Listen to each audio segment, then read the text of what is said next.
Good evening. Greensburg City Council meeting of December 1st, 2020. Amber, would you please call the roll? Ms. Bourne? Here. Mr. Coleman? Here. Ms. Materney? Here. Mr. Matuzak? Here. Mr. McCarthy? Here. Mr. Smith? Here. Mr. Van Huzen? Here. Thank you. If you're able, please stand and join me in saying the Pledge of Allegiance. I pledge allegiance to the flag of the United States of America and to the republic for which it stands, one nation, under God, indivisible, with liberty and justice for all.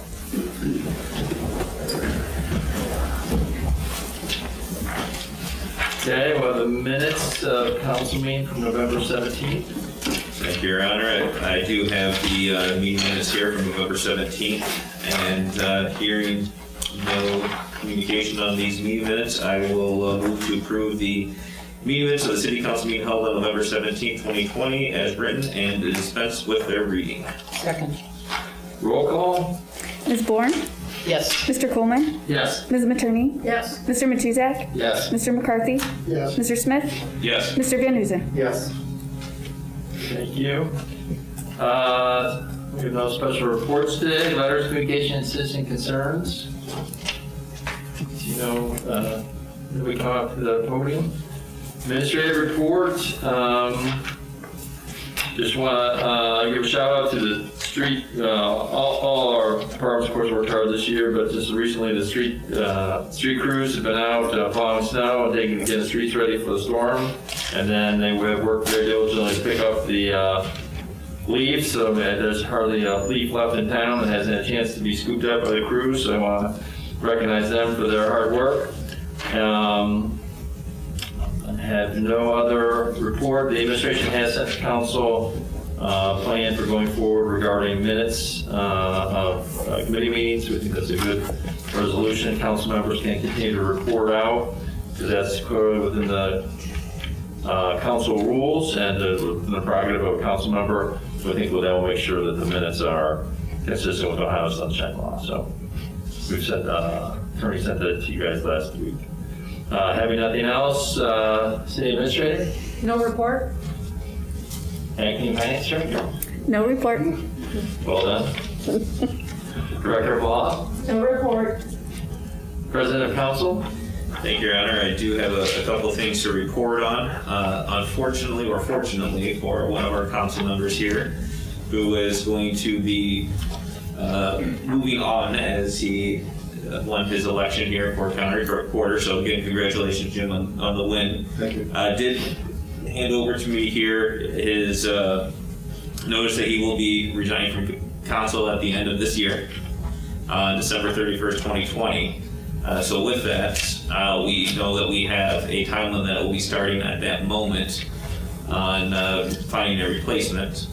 And I was hoping we could have a short discussion or a brief discussion on how we will do that in the timeline as we move forward to look for an appointment until the next election, which will be this upcoming year as well. President Smith, I'd like to say I am both happy and sad about Councilman and former Council President Jim Matuzak leading council. I've enjoyed working with him, and I wish him all the best, but I will miss you. You say that now.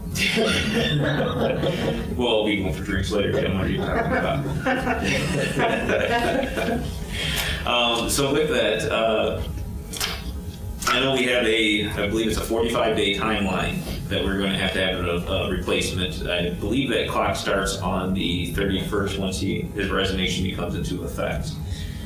So what I'm hoping that we might be able to do is plan ahead instead of rushing through after the first of the year, or after the holidays, to try to get this timeline down and have that discussion on how we're going to set this up. I'm sure we're going to probably have to have a special council meeting in order to make the appointment and have a timeline set for our residents to put in their name for consideration for the seat. My suggestion and thought is kind of looking here towards the future, if I may. Let me get the calendar the right dates here. Is that we could even start it from now until, say, the second week of January to accept resumes. resumes or applications, whatever preferred. I would hope that we could utilize the administration within the HR department possibly as a way to to drop those off. But the problem that we have is no one can just easily come in here to drop off the resumes at this time.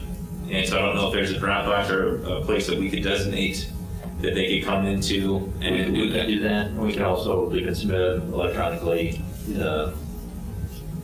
We're happy to help however our council prefers, just be the administrative source to collect the information. Yes, we are currently using the Income Tax Department's Dropbox for all documents. So that can certainly be utilized, and we can have our PIO, whatever council decides is the method and means to replace Mr. Matuzak. We can certainly push that information out. I can talk to our HR manager tomorrow to see if there's an application process that might be able to assist council with that. Or we've done, as you may recall in the past, we've utilized the citizen volunteer form for the process as well. So we can assist council however we can. My thought is that we can either take a resume or a volunteer form. I think keep it as simple as possible. There's no need to make it as complex. Yeah, whatever council wants. And then my hope would be is possibly, we take it from the 1st to the 15th of January, say.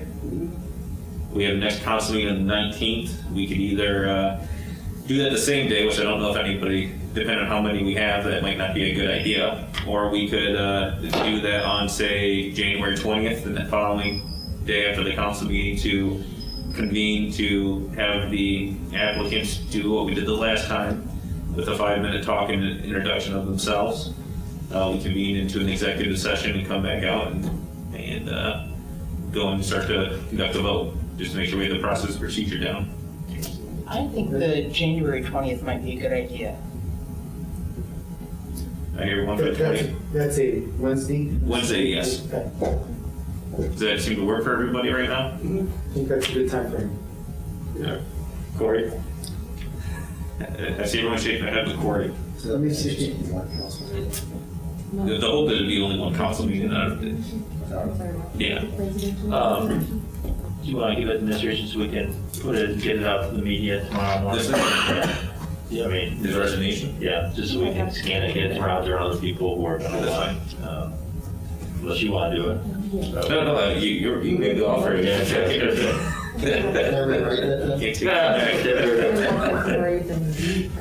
We will scan it and send it to the media. So we'll put down Corey's that. Good for you. So say 6:30, same time. Think that would give enough time for everyone to hopefully be able to make it to that. All right, man, it's my calendar here. So again, and I don't want to speak on behalf of everyone, but I will just say that we would like to encourage anybody and everybody to put their name in. This is a great opportunity for anybody who's interested to get a chance to make their voice heard and come in and do something for the city. So hopefully we'll hear from quite a few residents that are interested, and we'd love to hear from everybody. So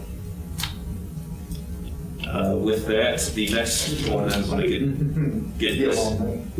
What's that? If you hear from everybody, it'll be a long night. Yeah, it very well could be. Maybe should be careful what I wish for, right?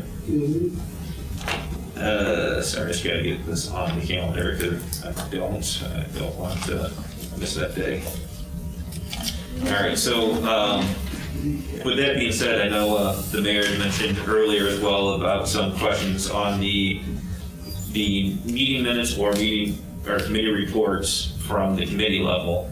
And I guess there were some questions that had been brought up through the safety committee, look at the members of the safety committee on that, on what the proper procedures are. And I'm hoping that us as a council can come up with a good answer. I know, Kate, you had sent over an opinion to us, and hopefully maybe you can kind of elaborate on your search on that as well. So to make a long story short, there were some questions regarding the committee report versus the committee meeting minutes, and what would be required for approval and not for approval, and what is a report, what's a meeting minutes. So hopefully, Kate, you can kind of elaborate on your research and give us what you thought, and then we as council can discuss on how we want to proceed. Okay. My original take was that this issue had been resolved previously, that the chairpersons would bring their report to the council meeting following their committee, present it as an oral report, and take their typewritten report to the following committee meeting to be voted on as minutes. I know that that was the impression that several council members had, but not what several other council members had. And it was never officially, I would agree, voted on or decided that that was the process. That's what I took away from the meeting. Okay, let me ask you, you list various options here. If we want, as chairman of a respective committee, to do just what you just said, that's okay? Absolutely. Okay. Absolutely. What I have done is I have researched the law regarding minutes and meetings. The Ohio Open Meetings Act states very clearly that every public meeting and a committee meeting is a public meeting, must maintain minutes. Those minutes must be accurate and they must be made part of the record. I believe that accuracy means that they can be voted upon. I also understand that our code specifically says that a chairperson is responsible for a committee report. There is nothing that says that that report cannot be the minutes. However, if the chairperson prefers to type their own report, present the report to council, and have that made part of the record of council as the chairperson's report, there is also nothing in the law that says we can't do it that way. And take the minutes that are created, usually by Mary Jo, to the next committee and vote on those minutes. There is no reason that we can't have it both ways. That is, as your law director and your legal advisor, what I would recommend we do. If, as a chairperson, you want to take those minutes, bring them as your report, submit them as typewritten report, and have them voted on, there is nothing wrong with that plan.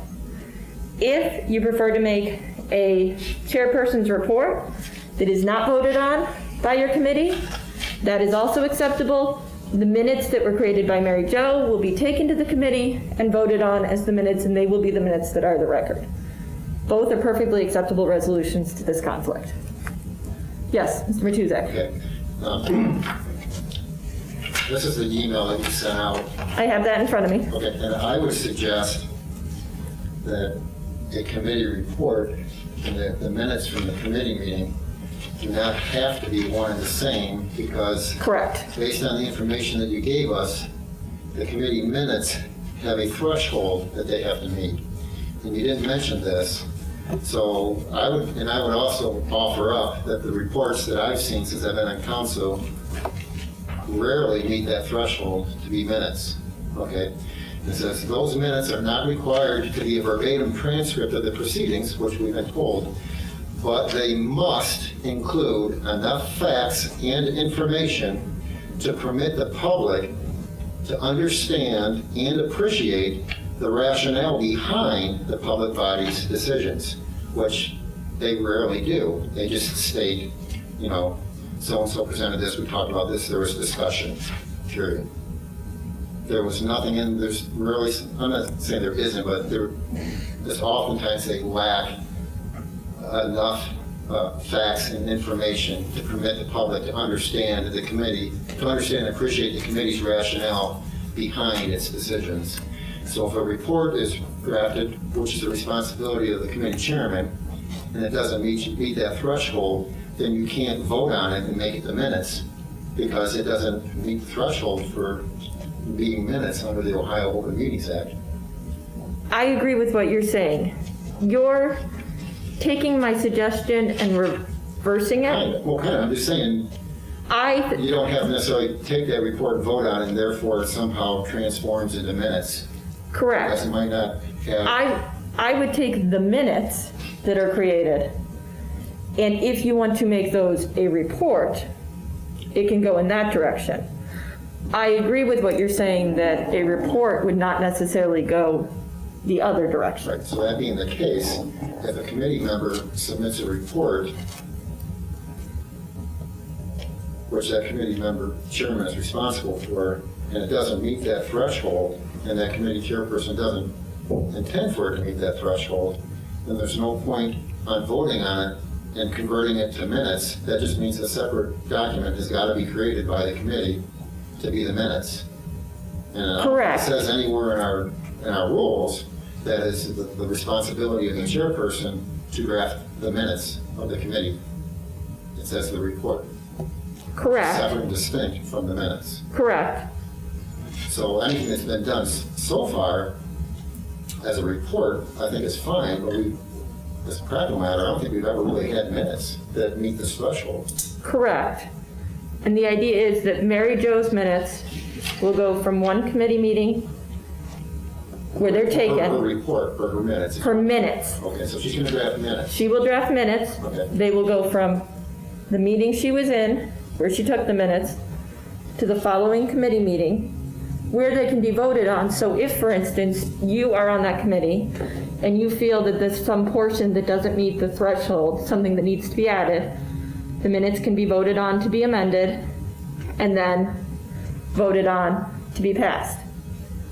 What we are suggesting is that some city council members don't want to prefer to use the minutes as their report, so that, Fine.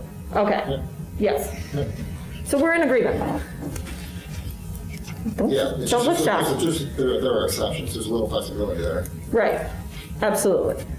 So let me ask you this then, for council, so let's say chairperson wants to write a report, to report on their committee meeting, and it's never intended to be their minutes. Does that report get included with the city council minutes that get approved as the council, that chairperson's report? Yes, because it is a public record and a public document. It would become the chairperson's report, which is what is required of the code. If another committee member has an objection, they are welcome to put on the record and have it become part of the minutes that they object, but that report would become part of the, Okay, so just to be the devil's advocate, let's say someone takes exception with that chairperson's report and says it's not accurate. You're telling us the minutes have to be accurate. Does the Yes. report too have to be accurate? Is there anything in here that says the report has to be accurate? no. What I'm saying is that there can be an objection. The record can reflect the objection, but the chairperson's report with the record reflecting the objection will become part of the minutes because it's the chairperson's report. So the report that the chairperson drafts, if they choose to submit it in written form, Which they're required to.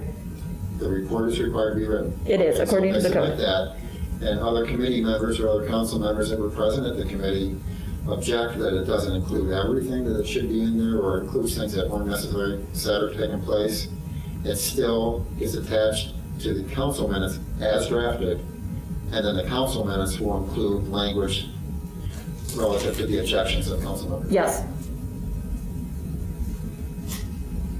Sounds good to me. That's my opinion. Well, Keith, the way I understand it, and I've said before, is if you give the report, as mentioned in the rules of council, I think it's 220.5 off the top of my head, and it talks about the personal responsibility of the committee chair to give the report and send that written report to council. I think that this sounds like we're doing a lot of double work here, rather than just doing the report that we should be doing and then doing as we've been doing before. It's going to put us backwards, I think, on getting things done rather than moving forward. I'm up behind. So there is no reason when the report is presented by the chair that all of the legislative matters in that report cannot be voted on by city council. There's nothing that prohibits that. The minutes are just a record. They don't have to be passed before you can go forward with the information that is coming from the committee. They're just the record for the committee for future generations, so that in 15 years we look back and say, what did that crazy lawyer say? So it doesn't put us behind in any way, because the report presented by the chairperson will include all legislation, everything that happened can still take place in the council meeting that immediately follows that city council, that committee meeting. Yeah, I just wanted to make sure that everybody understands that it's supposed to be a report. Yes. But there also have to be minutes by state law. It's required. So the chairperson creates a report. State law requires that we have minutes from every public hearing that we have. our code does not trump state law. So while our code requires a committee chair to create a report, Sunshine Law requires that we have minutes from every council, committee, every public meeting that we have where we have a majority. So these are two separate ideas that are taking place between what the city of Perrysburg asks of its chairpersons and what state law asks of public hearings. Yeah, and my concern, as I mentioned at the safety committee meeting, I had mentioned to you, is I'm concerned about, 30, looking back at some of, I did a little research, about 30, you're gonna say about 30 years basically is null and void. That's how they've been doing it with the written report. Have to going forward. That's all you can do. Yes, we just simply want to follow the law and do it the correct way as we move forward. So if I make a suggestion, I would, I know quite a few of us use Mary Jo's anyways, and make adjustments to them, and what you said, especially go up and use the reports. I would suggest that we consider those minutes as we present them to council. It would be a report, but it's up to each individual person how they want to, each committee, I guess, on what they're going to vote on. But I believe that we need to have meeting minutes and reports are separate from those meeting minutes. And if the committee chair wants to use the meeting minutes as a report, they can utilize that as a report if that makes sense. Yeah, I'm gonna do what I've always done, and I'll follow the procedure we agreed on last time to have the committee approve the minutes. Yeah. But I think you often. And I do want to note for the record, I don't agree with Jim's assertion that our minutes are not the threshold. I think No, our minutes, I've researched issues in various areas, and I go back to the minutes, I understand why council did what they did, and I think our minutes. A lot of times you verbally explain your rationale, how you reach your conclusions, but we not necessarily always in the report itself. If you like to explain yourself. So I'm not saying that's, no one ever does it, it's just we haven't necessarily met that threshold every time. So, probably some more than others. I think it's just something to be aware of moving forward, that if there's a question, that maybe it's something to be addressed in the report when approving it at the actual committee level. But for me, what we receive as I use as a report would be the same thing I'd be using as the minutes, but if there's something that needs to be clarified, we can work on that in the committee level at that point. So just to make sure everyone's in agreement here moving forward, is that... I would like to make one mention, President Smith, as well.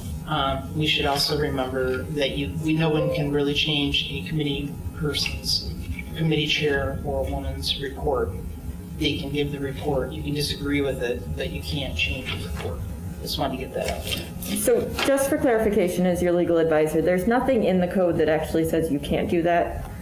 As a compromise, my suggestion is that that is not done and that the record reflect the objections to the report, but that since the minutes will be what are now keeping the history of the meetings, that can be where changes are made at the committee level for those minutes. So just to make sure that everyone's under the same impression, is that each committee meeting there will be meeting minutes that will be voted on and approved on top of the report, which could be different than what is actually given as a report to council. So everyone's in agreement on that, correct? Yeah, I understand what you're saying. Okay, thank you. Thank you all. All right. I don't think I have anything else in my report, but I'll make sure to try to make it long on the way up. My next one. We'll give you more time. Mike? Give me about 15 minutes, I'll come up with something else. All right, very good. Thank you, Aaron. Finance and Economic Development. Thank you, Mayor Methvin. I do not have a report because we have not met since the last council meeting. Our next council meeting is a week from tonight at 5:30, if we need to have one at that point. That's when it will be scheduled. You don't want to call the winter. What? You don't want to call the winter. I'll be here if anyone else shows up. We have to have one, so we'll be here Okay, all right. for code. Okay. Committee meeting? Committee meeting? Oh, I'm sorry, I thought you were talking about council meeting. I apologize. Yeah, sorry. Yeah. I don't want to look. I do have a piece of legislation tonight that we're all familiar with. And at the last council meeting, I asked if anyone had any proposed modifications to the proposed budget that Mayor Magnin has given us, to please contact me or President Smith or the administration with those proposed changes. And I personally have not heard from anybody. So I'm just going to introduce the legislation as provided to me by the administration. So I would like to introduce ordinance 22, 2020, and move that the rules be suspended to allow for its reading by number and title only. Second. Roll call. Bourne, Yes. Mr. Coleman, Yes. Ms. Materney, Yes. Mr. Matuzak, Yes. Mr. McCarthy, Yes. Mr. Smith, Yes. Mr. Van Huzen. Yes. Ordinance 22, 2020. Making appropriations for current expenses and other expenditures of the city of Perrysburg, Wood County, Ohio, for the fiscal year ending December 31st, 2021, and declaring an emergency. Thank you. I move that ordinance 22, 2020 be passed as an emergency measure. Second? Discussion. So it's not really a discussion, but just a reminder for as we're moving forward to the second budget discussion. The Perrysburg Historic, the Perrysburg Heights Center, the fund that we've set aside, again, I'd just like to encourage to have those set aside separately from where council is voting our entire budget away on a yearly basis. And I would also like to hear from them if the administration would mind reaching out to see how things are going for them during this They'd COVID. be happy to, I spoke to their representative, Paul Lazarus, and he'd be happy to come make a presentation. And we can, with the amended budget, better check with Dave, but he's not here, but we'll put a line item for that. That'd be acceptable to council. Perfect. And then I know I did confirm with Dave as well. It looks like the $844,000 from the Bureau of Workers' Comp is definitely coming from the state. And one of the things I would just like to encourage the administration to do, I know that's going to be in the amended budget because it hasn't actually arrived yet, but to utilize that to try to finish paying off the fire department. We're, as you know, we're approximately 4% below anticipated budget. But as you also know, and I know that the Finance Committee knows that this administration, and when I was on council, paying down the debt as soon as possible was always a priority, and we had anticipated doing that before COVID this year. So we're certainly I'm not going to lock in completely on that, but yes, we're totally committed to paying down the debt as soon as possible. Perfect. That's it for me. Any other discussion? Roll call. Oh, Mayor, are we going to have a breakdown, and I could possibly ask Jim this question as well. Are we going to have a breakdown of how the COVID monies are spent or the CARES monies are spent? Because we were told at our Finance Committee meetings this year that we were going to have breakdowns of that. I've not seen that yet. Bridget had prepared a nice spreadsheet a couple months ago of where we stood year to date.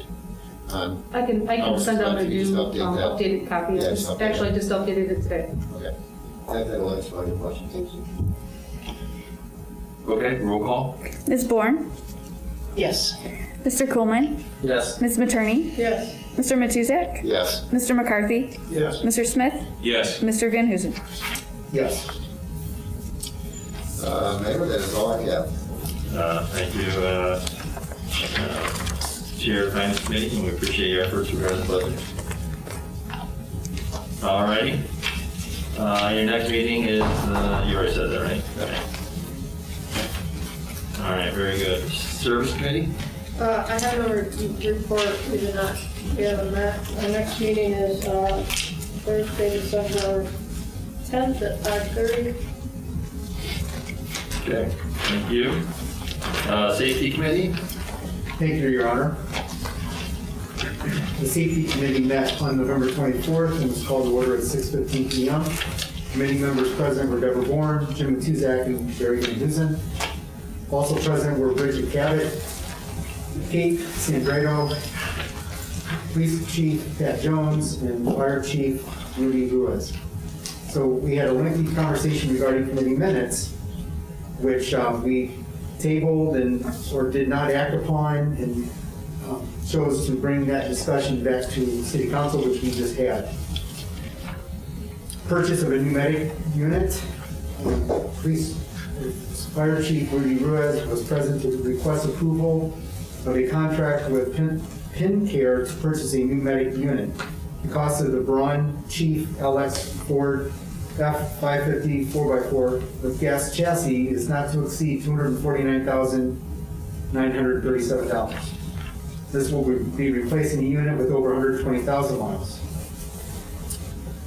This will also be considered a third unit as a replacement, third medic unit as a backup.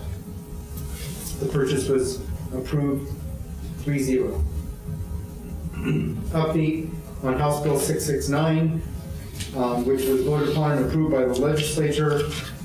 Basically just keeps what we currently are doing as a temporary basis, which the sales of alcoholic beverages to go, and expands the liquor permit to include outdoor seating. And the House Bill 6, which would be continuous until December 31st of 2022. House Bill 674 was passed, but is sitting in the Senate, and it's a little more, it is similar to the DORA agreement, or what DORA represents. Additional crosswalk at Fort Meigs Road, I had indicated that through the rec committee, there was conversation regarding connecting Rotary and Rivercrest Park, and as Police Chief Jones indicated, it just is, we would not, we cannot have a stop sign at that location, but that we all recognize that there may be pedestrian issues, whether we create a crosswalk or not. So there just is not room for a crosswalk at that connecting parking lot of Rivercrest and then the grassy area of Rotary. So we will keep an eye on that. So we adjourned at 7:04 p.m. Our next meeting will be on December 22nd at 6 p.m. We do have one resolution to be read. And I would like to introduce Resolution 59-2020, move that the rules be suspended to allow for its reading by number and title only, and to dispense with the second and third readings. Second. Roll call. Ms. Bourne? Yes. Mr. Coolman? Yes. Ms. Materney? Yes. Mr. Matuzak? Yes. Mr. McCarthy? Yes. Mr. Smith? Yes. Mr. Van Duzen? Yes. Resolution 59-2020, a resolution authorizing a purchase agreement with PennCare not to exceed $249,937 for the purchase of a Braun Chief XL Ford F550 4x4 gasoline chassis for the Perrysburg Fire Division and declaring an emergency. I move that Resolution 59-2020 be passed as an emergency measure. Second. Discussion? Roll call. Mr. Coolman? Yes. Ms. Materney? Yes. Mr. Matuzak? Yes. Mr. McCarthy? Yes. Mr. Smith? Yes. Mr. Van Duzen? Yes. Ms. Bourne? Yes. That concludes my report. Thank you very much. Recreation Committee? Thank you, Mr. Mayor. I have no legislation this evening, and we have not met since the last meeting. Tuesday, December 8th is our meeting at 6:30. That's if we do have some items on the agenda. Thank you. Planning and zoning? No report, Your Honor. We meet again on, let me think how, December 9th at 5:30 p.m. And then I would like to introduce ordinance numbers 23 and 24, 2020, and move to that the rules get suspended to allow for its reading by number and title only. Second. Roll call. Ms. Bourne? Yes. Mr. Coolman? Yes. Ms. Materney? Yes. Mr. Matuzak? Yes. Mr. McCarthy? Yes. Mr. Smith? Yes. Mr. Van Duzen? Yes. Ordinance 23, 2020, amending codified zoning ordinance 1215.02180 of the City of Perrysburg zoning code to allow for the keeping of hens within the City of Perrysburg. Nothing further. Thank you very much. One more, ordinance 24, 2020.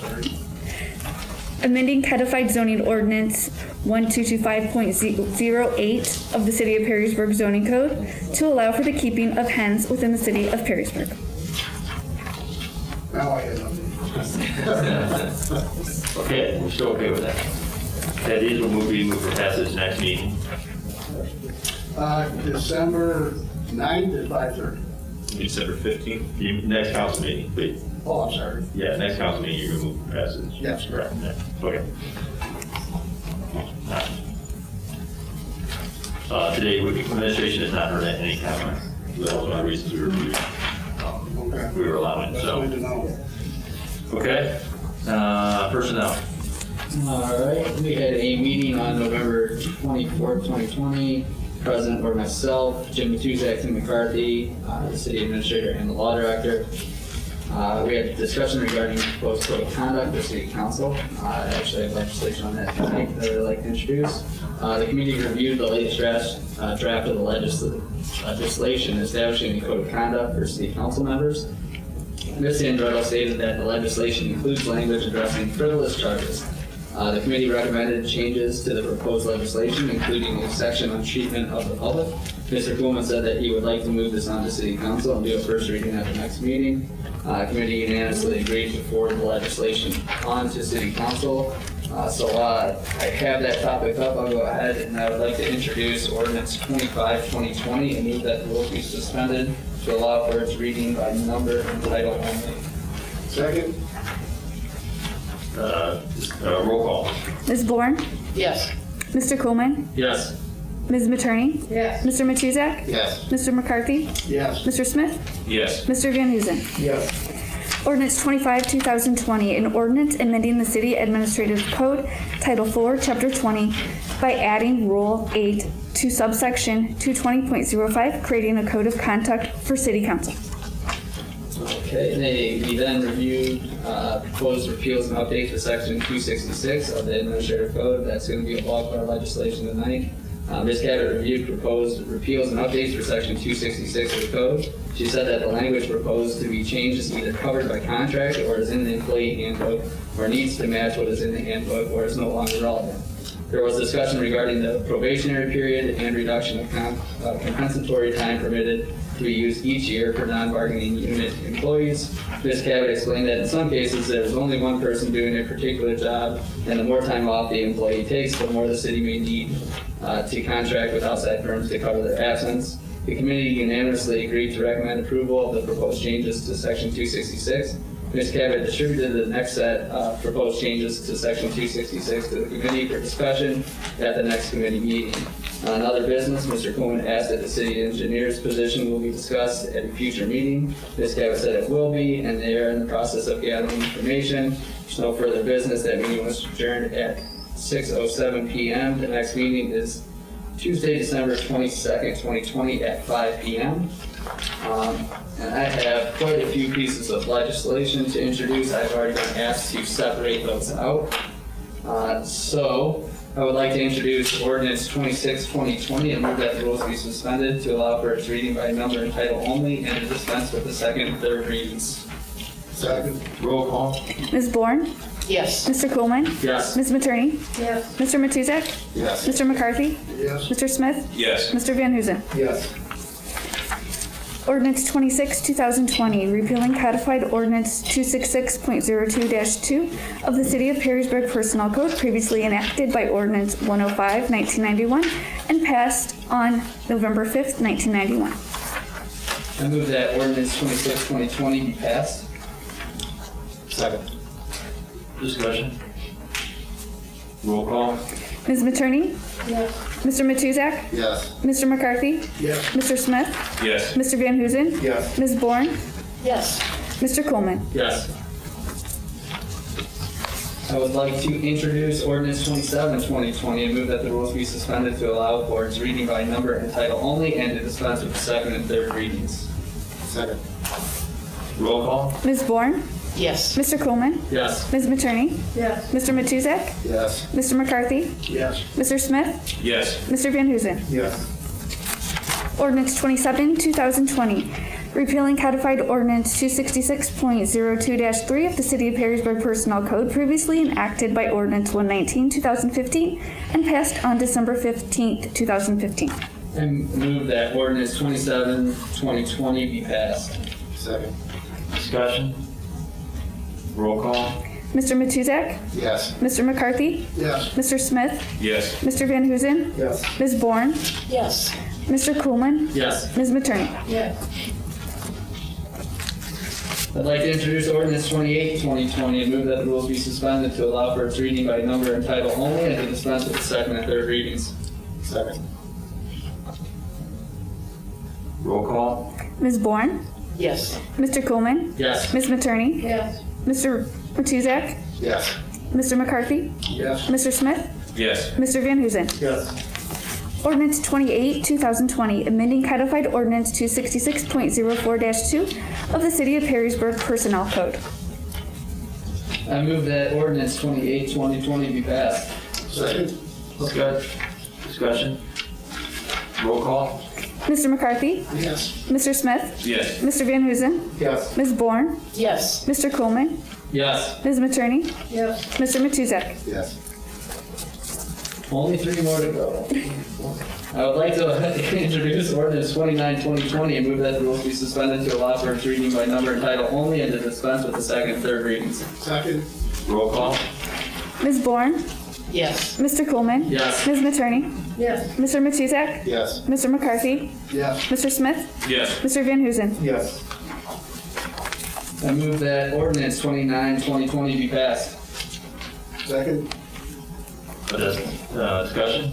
Roll call? So I have to read the title. Ordinance 29, 2020, amending codified ordinance 266.04-4 of the City of Perrysburg Personnel Code. That was probably me. I move that ordinance 29, 2020 be passed. Second. Discussion? Roll call? Mr. Smith, Yes. Mr. Van Huzen, Yes. Ms. Bourne, Yes. Mr. Coleman, Yes. Ms. Matroni, Yes. Mr. Matuzak, Yes. Mr. McCarthy. Yes. Okay, I'd like to introduce ordinance 30, 2020, and move that the rules be suspended to allow for its reading by number and title only, and to dispense with the second and third readings. Second.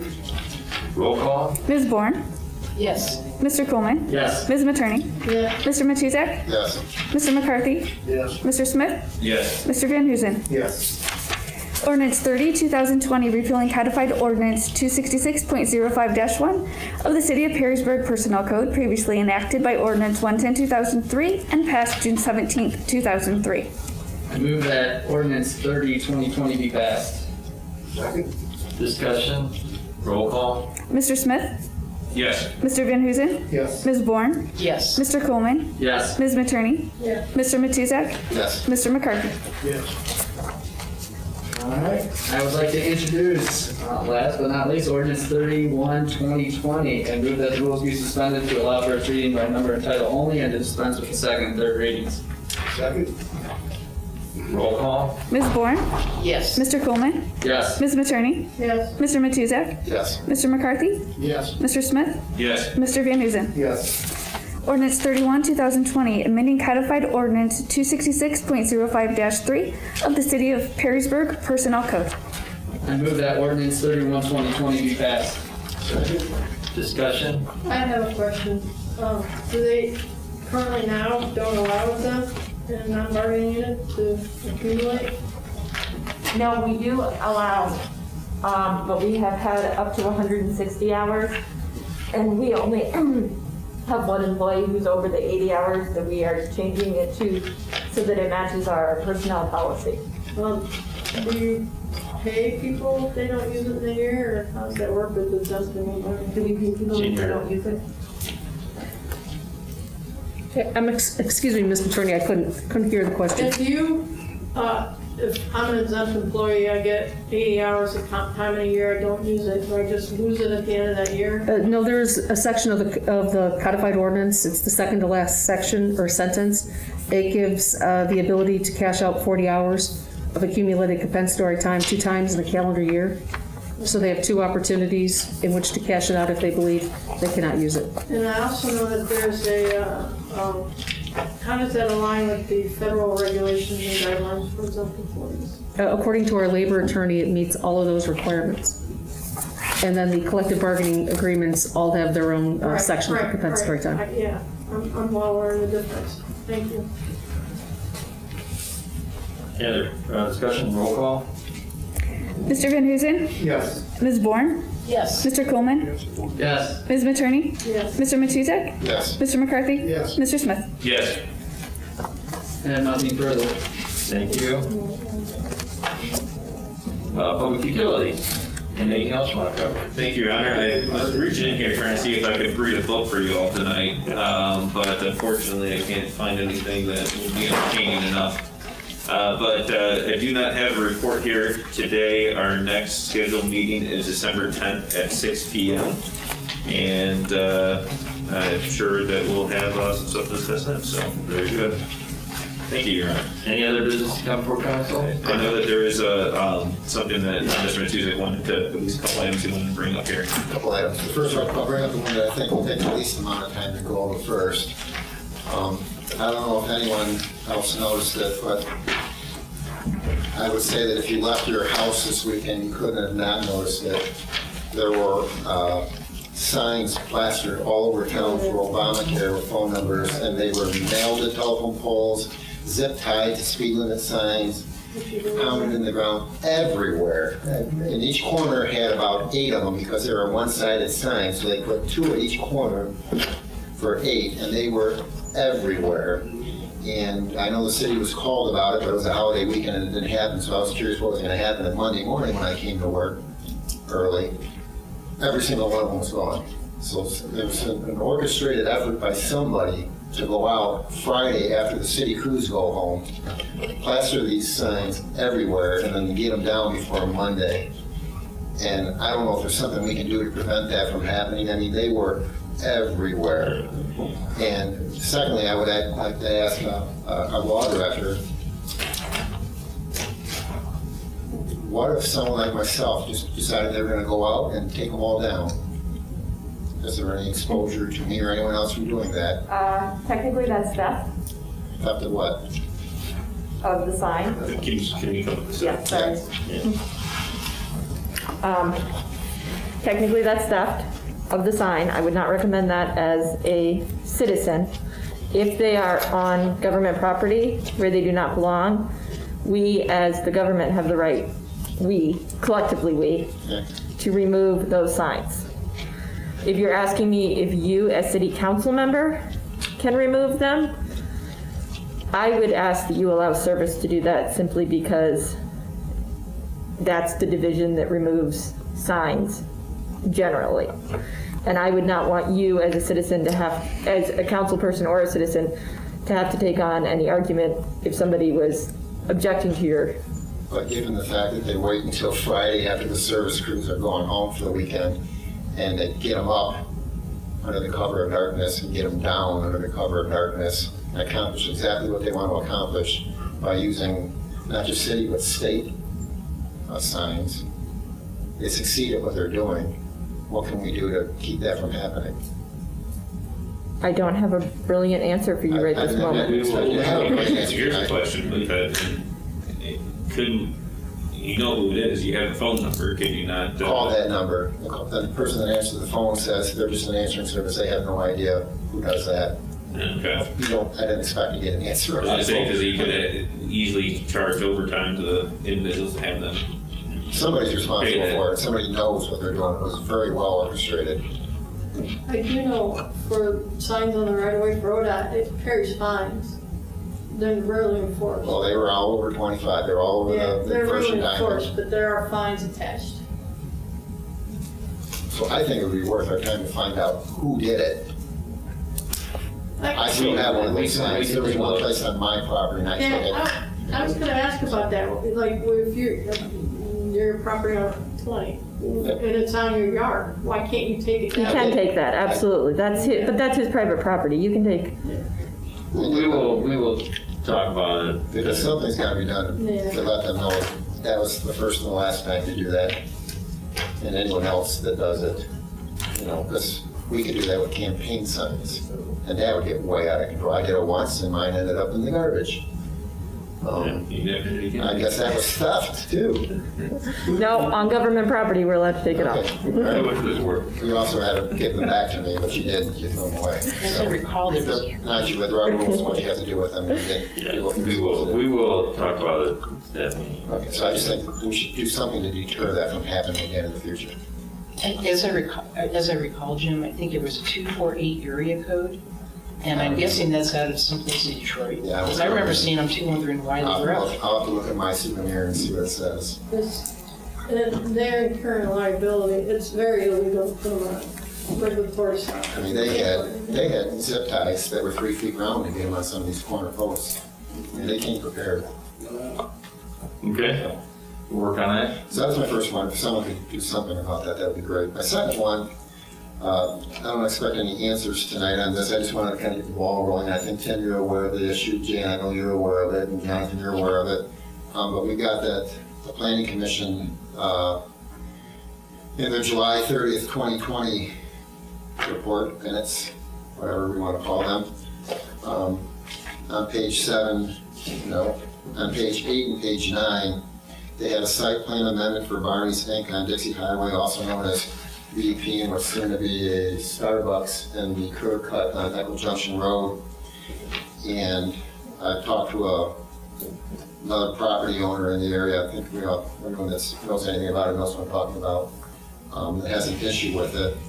And regardless of the fact that this guy has an issue with it, it sounds like the Planning Commission approved a site plan amendment contrary to the recommendation of the administration, the engineering division, and the planning and zoning department, and passed it anyway. And I think it presents arguably a safety concern for the city of Perrysburg.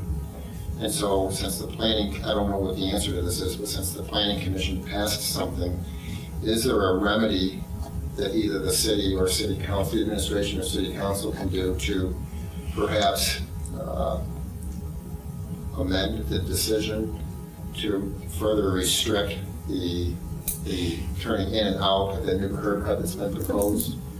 Because it potentially creates a safety issue. Not potentially, I think the data that we have that I've been shown says it's definitely going to exacerbate an already unsafe intersection. So I actually have researched this issue. The answer is that under the code and all law that I can find, council cannot simply arbitrarily review a decision by Planning Commission. Planning Commission has to be appealed by a party who has standing within 30 days.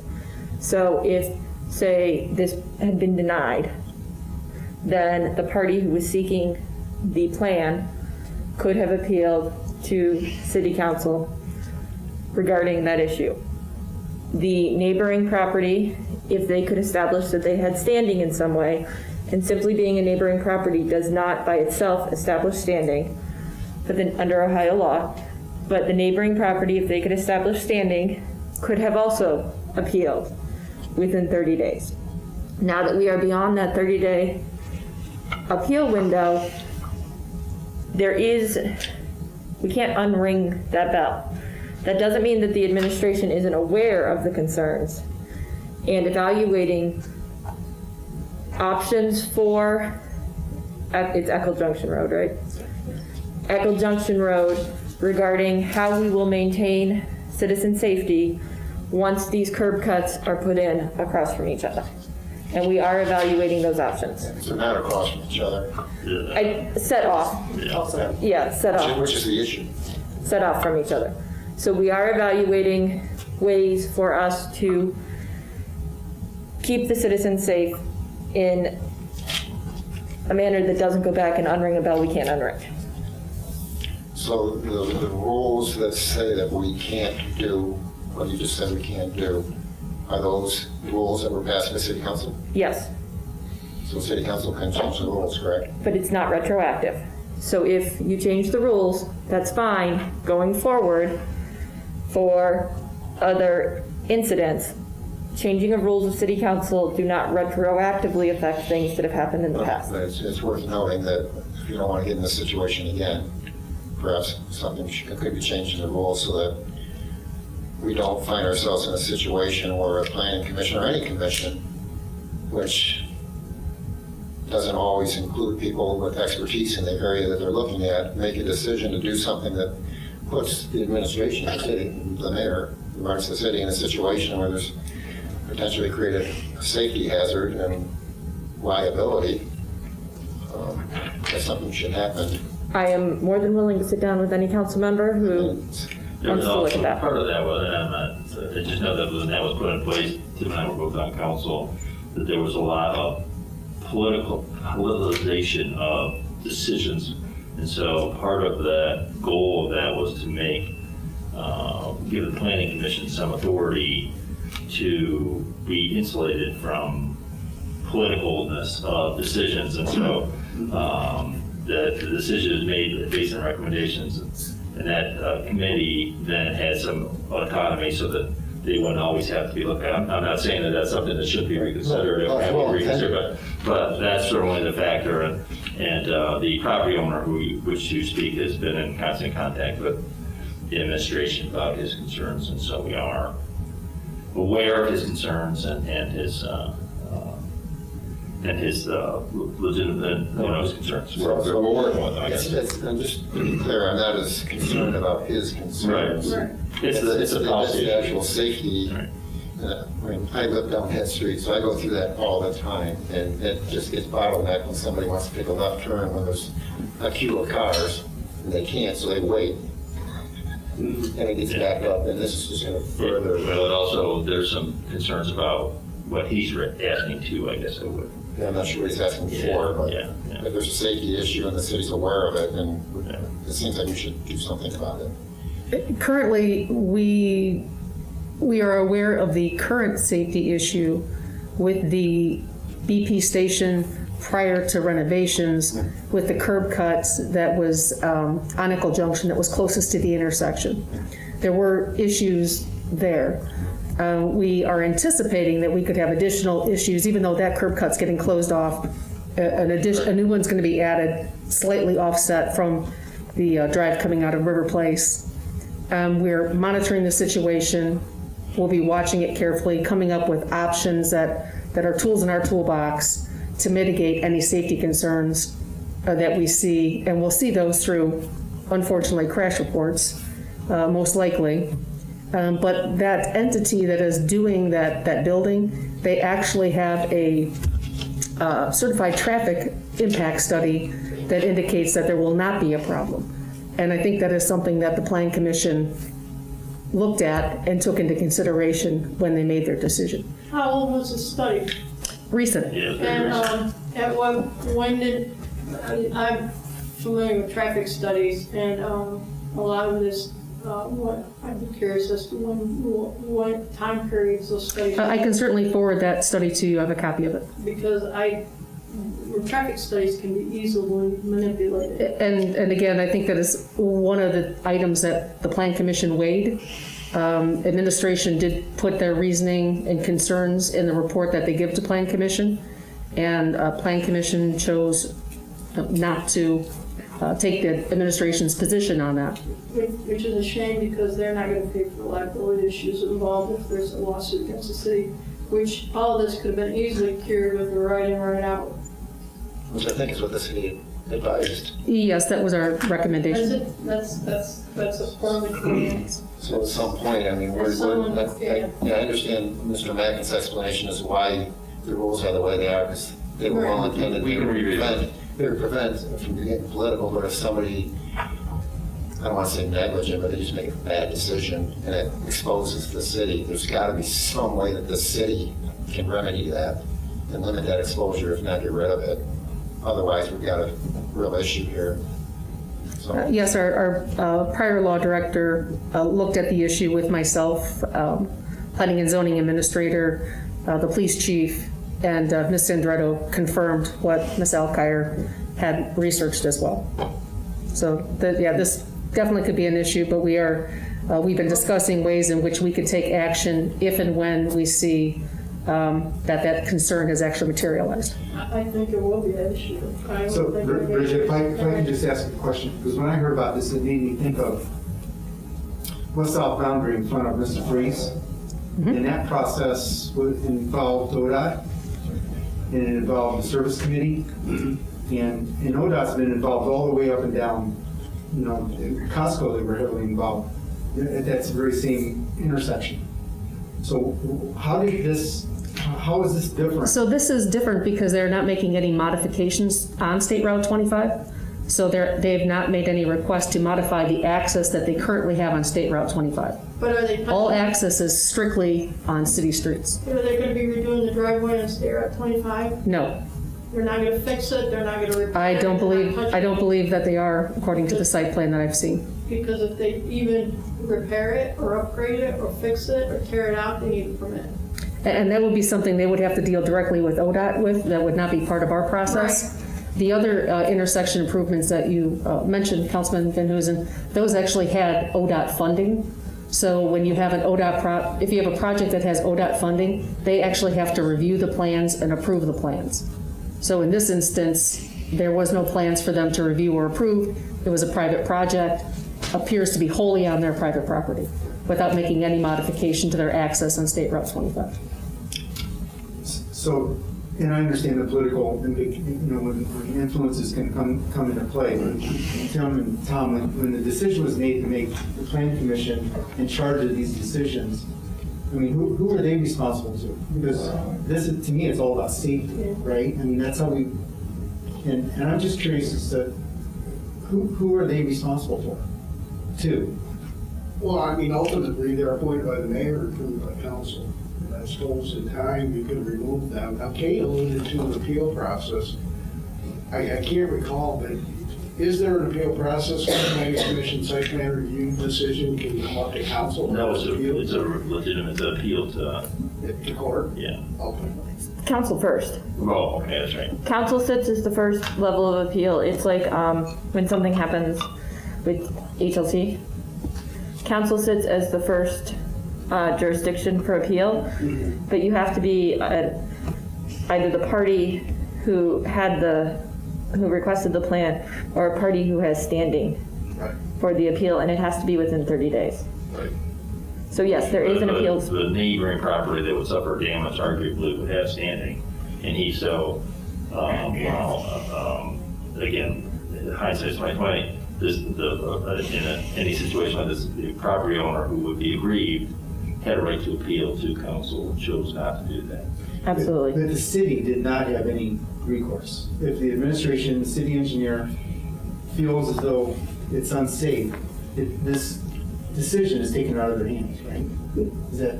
Well, but I think what Bridget said is also true. If it proves out, as some suspect that there are traffic issues out there, then there's corrective steps. There are remedies available to the city to improve the safety of that portion of Fort Mix Road. Yeah, I think I understand what Mr. Van Hoosen is asking is, if we see an issue and we know it ahead of time, why wait until someone gets hurt? Exactly. You can't appeal to yourselves.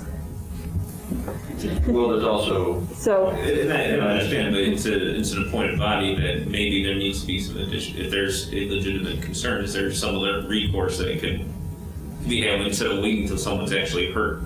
Again. The other thing is, the administration made certain recommendations based on its opinion and view.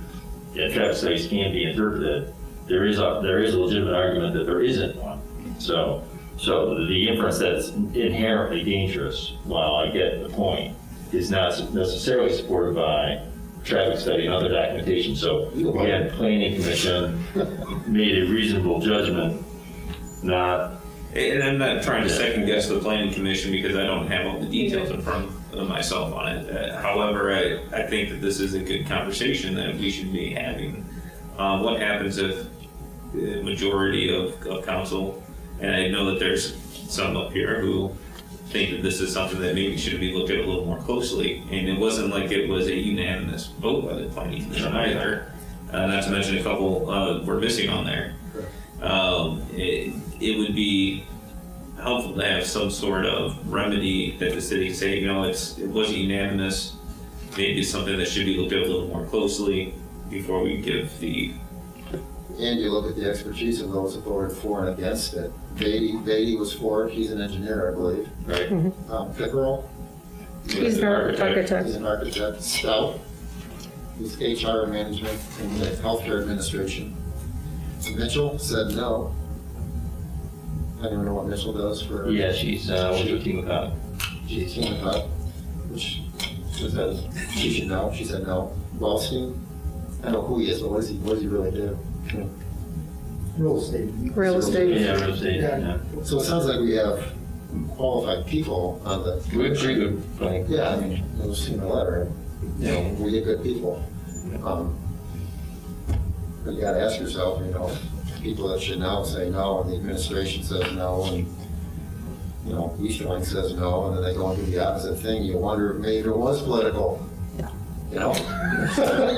Anyway, we're happy to review it, have it explained, so I think it would be with us, but to have a further discussion if that's council's preference. The structural issue of how you can deal with this, and I suppose, yeah, I don't think we'll get there next week on it, but. Well, yeah, that's not why for next year. It's not like this is something that occurs often, but for those one-off instances where there might be a legitimate concern, there's no reason, if there's concern from our engineer and our staff on something, especially when it comes to safety, it's something that should be reviewed by safety. I don't know, but hopefully the planning and zoning, and at some point, obviously, I'm not gonna make you do, I don't think any of us want you to crash course into this, the next one, but at some point, I think this would be a good thing to take up in 2021. Sure. You know, Tom and Tim, you guys are probably familiar when you see contracts and they, you know, towards the end of the contract where they talk about dispute resolution, you have arbitrations and both sides will pick